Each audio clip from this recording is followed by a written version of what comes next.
Magandang gabi po sa bawat isa. Napakabuti ng ating Panginoon dahil tuloy-tuloy po ang ating pag-aaral. Ipinapakita lamang natin na tayo ay nagnanais na mag-aral, makinig na salita ng Diyos sapagkat alam natin na ang pag-ibig ng Diyos ay laging nariyan. At hayaan natin na patuloy na kumilos ang banal na Espiritu sa ating buhay sapagkat naniniwala tayo na sa bawat pag-aaral natin ay pinapalakas tayo ng banal na Espiritu ng kapangyarihan ng ating Panginoong Diyos sapagkat tayo yung mga tao na kung saan ay nagnanais na laging alamin ang kalooban ng ating Panginoon. Di ba? Yung mga tao na inaalam ang kalooban ng Diyos, inilalagay sa puso ang salita ng Diyos, ay sila yung lumalakas at nagkakaroon ng bagong pag-asa, pananampalataya upang patuloy na ganapin ang kalooban ng ating Panginoon. Sabi nga ni Haring David, ang iyong mga salita'y sa puso ko iingatan upang hindi magkasala sa iyo kailanman. At tuloy-tuloy po tayo sa ating pag-aaral ng salita ng Diyos sa Lumang Tipan. So pinag-aaralan po natin yung unang Samuel. At ngayong gabi nito ang ating binasa ay mula sa unang Samuel chapter 22, 23, 24, 30 chapter yan na binabasa natin, sinusubaybayan natin ang kasaysayan ni Haring David, si Haring Saul, si Jonathan, si David. Ito po yung ating gabi-gabing pinag-aaralan. At ito nga po ay itutuloy natin ngayong gabi nito ang pag-aaral nito. Kumuha po ako ng ilang talata lang dito sa ating binasa ngayong gabi nito sa unang Samuel 22 verse 1 and 2. Okay. Ito po ang sinabi. Mula sa Gat, tumakas si David at nagtago sa kuweba ng Adulam. Nabalitaan ito ng kanyang mga kapatid at ng kanyang buong pamilya, kaya silang lahat ay nagpunta roon at sumama sa kanya. Sumama rin sa kanya mga inaapi, pati ang mga nakalubog sa utang at ang mga hindi nasisiyahan sa kanilang pamumuhay. Ang lahat ng ito'y umabot sa 400 lalaki at siya ang ginawa nilang pinuno. Purihin ng Panginoon sa pagbabasa at pagkarinig ng kanyang salita. So babalikan ko lamang po yung nakaraang kwento kung bakit nangyari na si David ay tumatakas. Okay. Dahil nagkaroon nga ng pagkainggit si Haring Saul sa kanya sapagkat nakita ni Saul na itong si David ay sumasa kanya na ang espiritu ni Yahweh at siya pinagtatagumpay sa lahat ng kanyang mga laban, nagtagumpay kay Goliath, nagtagumpay sa mga kaaway nila ng mga Pilisteo. At nung marinig ang awitin ng mga babae na narito si David, si Saul ay pumapatay ng 1,000 pero si David ay pumapatay ng 10,000. So nagkaroon ng inggit kay David. Kaya naman sa sobrang kainggitan ay nagalit siya kay David at nais niya na patayin ito sapagkat ito ang banta sa kanilang kaharian, sa kanyang paghahari, sapagkat nais niya na ang sumunod sa kanyang paghahari ang kanyang mga anak at hindi si David. Kaya ninais niya na patayin itong si David. Kaya ang ginawa ni David, siya ay nagpunta doon sa kuweba ng Adulam, okay, mula doon sa Gat. Nung siya kanyang pagtakas ay mayroong mga sumama sa kanya. Ayan, sinamahan naman siya para makapagtayo siya ng isang hukbo. Yung isa kang lingkod ng hari, tapos ginawa mo ng lahat para sa kasiyahan ng iyong pinaglilingkuran at gawin ng lahat na kanyang mga pinag-uutos dahil siya ang pinili ni Yahweh, si Saul. Pero dumating ang panahon na si David ay kinagita ni Haring Saul at tinangka nga itong patayin. So sa kanyang pagtakas ay gumawa siya ng kanyang sariling hukbo. Dahil ang buhay ni Haring David o ni David ay napalagay sa peligro, kaya kailangan niya ng kahit papaano ay makakasama at magiging katuwang sa kanilang pakikipaglaban sa mga Pilisteo. Kaya laking pasasalamat niya nang malaman niyang may mga tao na nagnais na sumama sa kanya.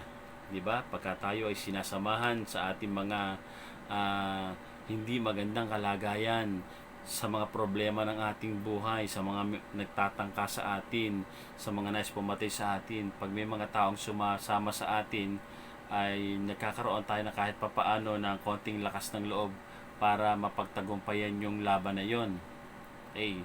Kaya salamat sa mga taong sumasama sa atin sa laban na ito. Ha? Mga tao na tumutulong sa atin para hindi tayo magutom. May mga taong nagmamalasakit sa atin. So maraming salamat sa mga taong yan. Napasalamatan nyo na ba yung mga taong sumasama sa atin? Mga tumutulong sa atin. Ayan. So po natin kalilimutan yan. Teka muna. Sino ba ito mga sumama kay David? Alamin nga natin kung sino itong mga sumama. Mga army ba ito? Mga warrior ba ito? Mga talaga bang mga magigiting na mga warrior ito? Tingnan po natin. Okay. Ang mga sumama sa kanya, okay, dahil naniniwala tayo na para makabuo ng isang church or isang organization o anumang samahan yan, so dapat ilagay natin sa mga isipan natin na wala tayong makasamang perfect, ha? Okay. So, itong mga sumama kay David natin, alamin natin kung ito ba'y talagang magagaling at talagang mabubuti at talagang may maitutulong kay David. Una, okay, sino itong mga sumama? His family. Ayan, okay. So, alam naman natin na ang pamilya natin ay kahit kailan hindi tayo pababayaan. Lalong-lalo na pag nalaman nila na nasa peligro ang ating kalagayan, ay nariyan po yan. No? Pero sino ba itong pamilya na ito? Itong pamilya na ito, sila yung unang hindi naniniwala sa kanyang kakayanan. Kaya nga 'di ba noong nakita siya doon sa labanan, noong naghahamon si Goliath, sabi na kanyang mga kapatid, ano ka ba naman, bakit ka na andito? Gusto mo lang manood ng labanan?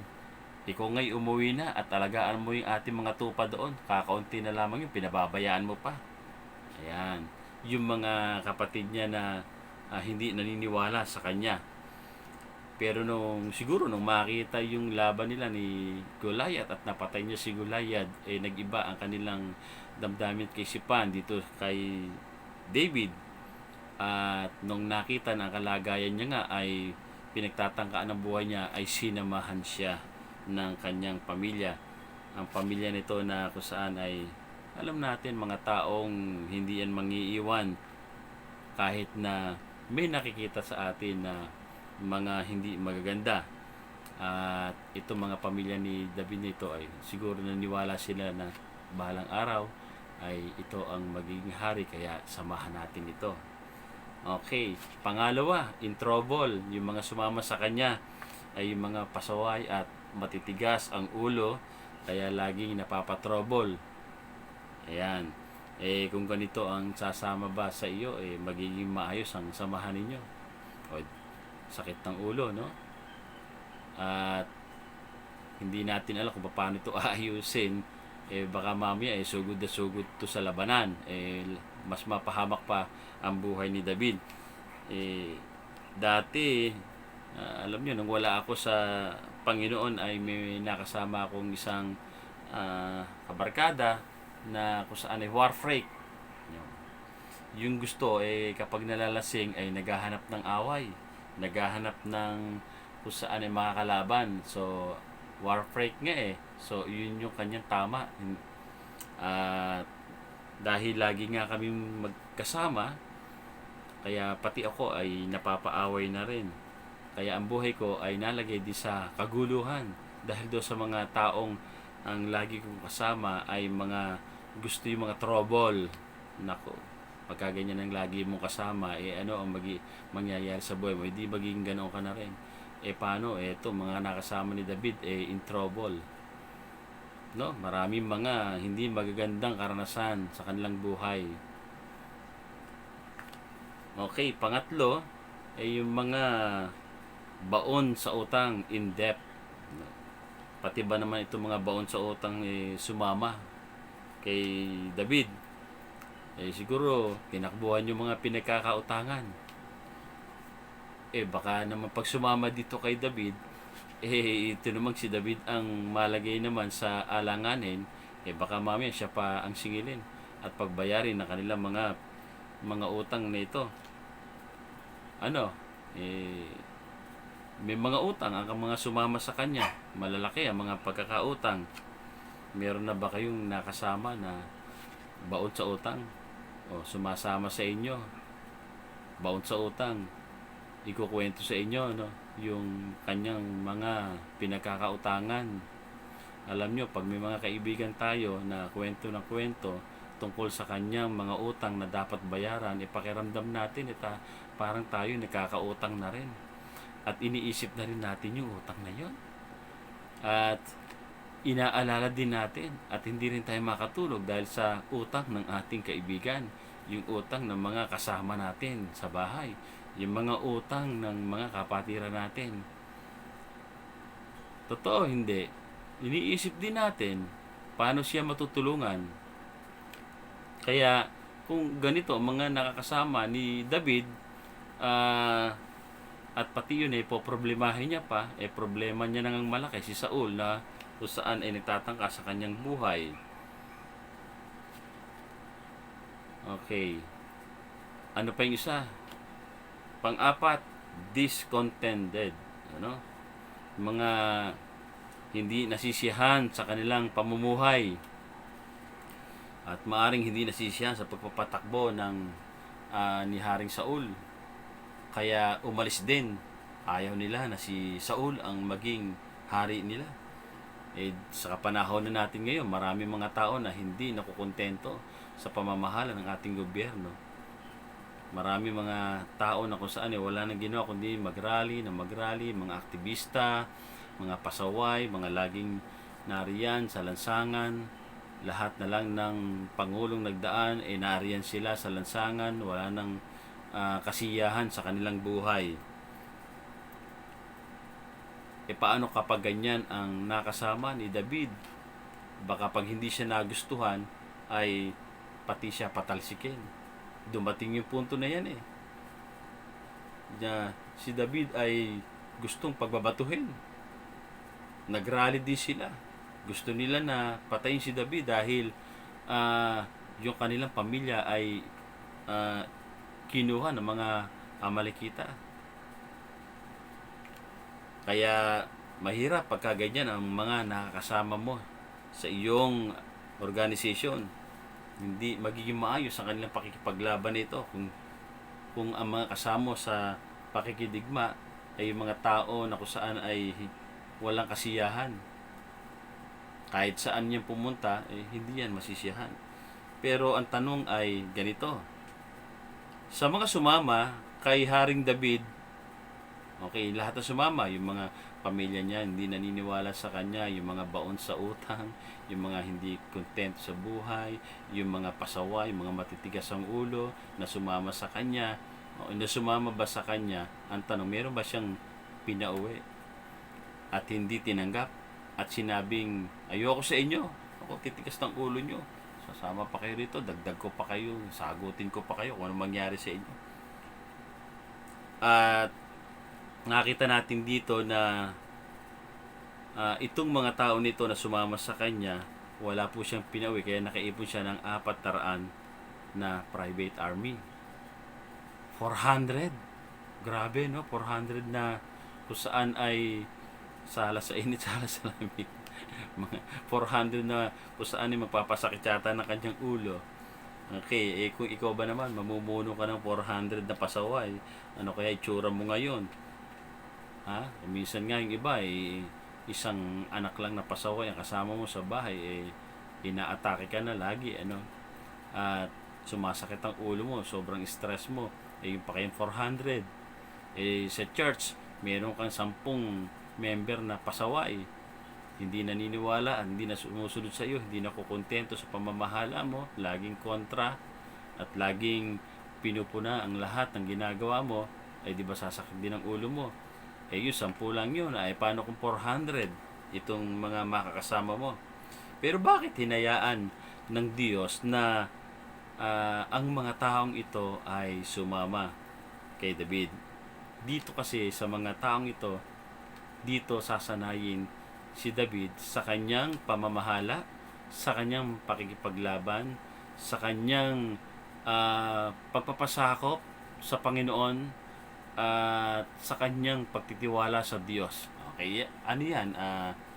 Sasanayin siya ng Diyos sa mga bagay na iyan sapagkat inihahanda siya sa pagiging hari ng isang malaking government. Ayan. Kaya ito'y pamamaraan ng Diyos marahil sa Kanya para mangyari ang mga bagay na ito sapagkat dito masusukat ang kakayanan ni David sa kanyang pamamahala. Ang mga taong ganito ay training ground ng isang leader kung paano i-handle ang mga mabibigat na sitwasyon. Di ba? Ang mga pastor ay binibigyan din ng mga member na ganyan para ang kanilang pamamahala at pangunguna ay sanayin or bigyan sila ng maayos na pamamahala or paano pangahawakan i-handle ang mga sitwasyon ito. Okay. At isa pa ay ito ay isang malaking tagumpay sa pastor kapag ang isang pasaway ay naging isang magaling na leader. Accomplishment yan. At alam naman natin na pagdating ng panahon na naging hari na si David, okay, mababasa natin niya sa susunod, sa 2 Samuel, ay makikita natin na itong mga pasaway na ito, matitigas ang ulo nito, mga lubog sa utang, at mga hindi nakukontento sa buhay, ay naging mighty warrior ni David. Sila ang mga tumulong upang maitatag ang kaharian ni David dito sa bansang Israel. Sila yung mga naging magagaling na warrior na pumapatay ng libo-libo. Naging magaling sila, okay, sa pamamahala ni Haring David.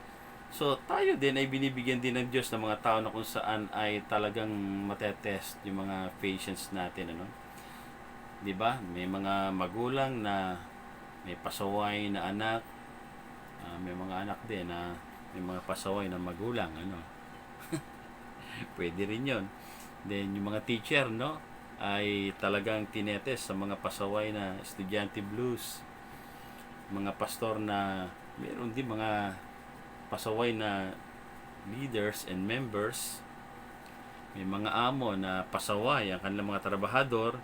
Sila ay ginagamit ng Panginoon para matest yung kanilang pangunguna sa mga ipinagkatiwala sa kanila ng ating Panginoon. Kaya dapat na tayo ay masanay dito sa ganitong makakasama natin, at ito yung pamamaraan natin na yung ating pagdidisiplina sa mga tao na ito ay kailangan sapagkat ang pamumuno na walang pagdidisiplina ay disaster ang aabutin niyan. Pero ang pamumuno na mayroong mga pagdidisiplinang ginagawa sa mga ipinamahala sa kanya, sa mga nasasakupan niya, ay nagkakaroon ng maayos na pamamahala.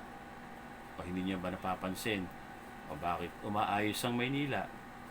Dahil sa magaling na pamamahala. Huwag mo sabihin walang mga pasaway dyan. May mga pasaway dyan, napakadami. Pero bakit unti-unti ay nagkakaroon ng mga pagdidisiplina ng mga tao? Ibig sabihin, nasasanay ang pangunguna dahil sa mga tao na kung saan ibinibigay ng Panginoon sa atin na alam natin na magiging daan para maging magaling na leader ang isang itinalaga ng ating Panginoon. Kaya wag natin silang i-reject. Ilagay natin sila sa puso natin, itong mga tao na ito. Kung ayaw naman talaga nila na magbago, ang Diyos na ang mag-aalis sa kanila.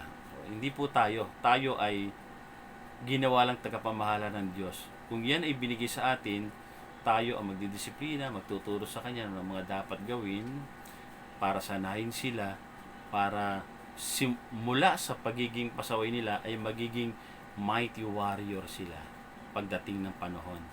Totoo po yan. So, kami bang mga pastor ay mga ipinanganak ba kami dito sa na nakamulatan na namin ng church? Hindi po. Mga dati po rin kami pasaway. Ako dati ring drug addict, manginom, manunugal, maraming bisyo.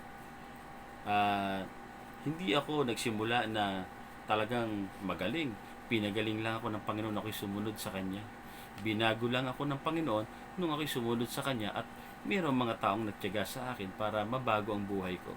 Kaya salamat sa mga taong nagtiyaga sa akin. Kaya sino ba naman ako para hindi magtiyaga sa mga taong pinakatiwala sa akin ng Panginoong Diyos. Naniniwala ako na sa aking pagtitiyaga, darating ang panahon ng mga taong ito na dating pasaway ay gagamitin ng Panginoon bilang mga magagaling na leader ng ating church o ng ating bayan siguro, no? Kaya hayaan natin lamang sila dahil alam natin na sa bawat pagdalangin natin sa kanila at pagtuturo natin sa kanila, unti-unti ang pagbabago ay makikita sa kanilang buhay. Ang mga dating pasaway ngayon ay lingkod na ng ating Panginoon. Darating po yan habang tayo ay nagnanais magpagamit sa Panginoon. Habang tayo ay may lakas upang sila ay may pagkatiwala natin sa Panginoon, ang Diyos naman ang magbabago sa kanila. Habang sila ay tinuturuan ng salita na nagmumula sa Diyos, ang Diyos ay kikilos sa kanilang buhay para sila ay magkaroon ng tunay na pagbabago sa kanilang buhay. Mapagpalang araw pong muli sa bawat at hayaan niyo po na kayo ay patuloy kong may panalangin sa ating Panginoon. Naway meron po tayong natutunan sa ating pinag-aralan ngayong gabi na ito. Tayo po'y manalangin. Maraming salamat o Diyos sa mga tao na kung saan ay ginamit mo upang maipakita sa nila na ang kanilang buhay ay kagamit-gamit sa iyong kaharian. Salamat sa mga taong nagnais na mabago ang kanilang buhay. Salamat sa mga taong nagtiyaga sa amin. Salamat sa mga lingkod, sa mga tagapanguna na kung saan ay laging nariyan upang pagtiyagaan ang mga tao na kung saan ay sa simula ay isip bata, hindi malam kung ano mga dapat gawin, lagi sinusunod yung sarili nila, pero dumarating ang pagkakataon na sila po'y nagbabago, nagmamatured at nakakaunawa. Ngayon ay mga tagapagturo na, ngayon ay mga ginagamit na ng Panginoon sa iba't ibang ministeryo, pinagkatiwala mo sa kanila. Ay dalahin ko, O Diyos, na patuloy mong patatagin ang kanilang kalooban. Maging ang mga nakikinig sa mga mensahe nito, dalahin ko, O Diyos, na kumilos ka sa kanilang buhay, sa kanilang puso. Kung sila man ay bago pa lamang na nakikinig ng salita ng Diyos, dalahin ko na patuloy mo silang patnubayan, ingatan, at ang pananampalataya ay lagay mo sa kanilang puso, tanggapin kanila bilang Panginoon at tagapagligtas ng kanilang buhay, pagsisihan ang mga kasalanan, at hayaan mo na manatili ka sa kanilang puso, ipagkaloob mo ang kapatawaran, ang kaligtasan, ang buhay na walang hanggan sa mga taong nananampalataya at nagtitiwala sa iyo. Salamat po, O Diyos. Naniniwala po kami mapagtatagumpayan namin ang krisis nito sa aming buhay sapagat ang taong nagtitiwala sa iyo ay iyong pinagpapala. Binabago ang buhay hanggang sa magkaroon ng katuparan ang iyong layunin sa aming buhay. Pagpalain mo bawat isa sa iyong kapurihan, karangalan, kadakilan sa pangalan ng Panginoong Hesus. Amen. Salamat po ng marami sa inyong panonood at pakikinig. Pwede niyo pong i-share ang video na ito para maging daluyan din kayo ng pagpapalang espiritual sa inyong mga kaibigan, sa kamag-anak.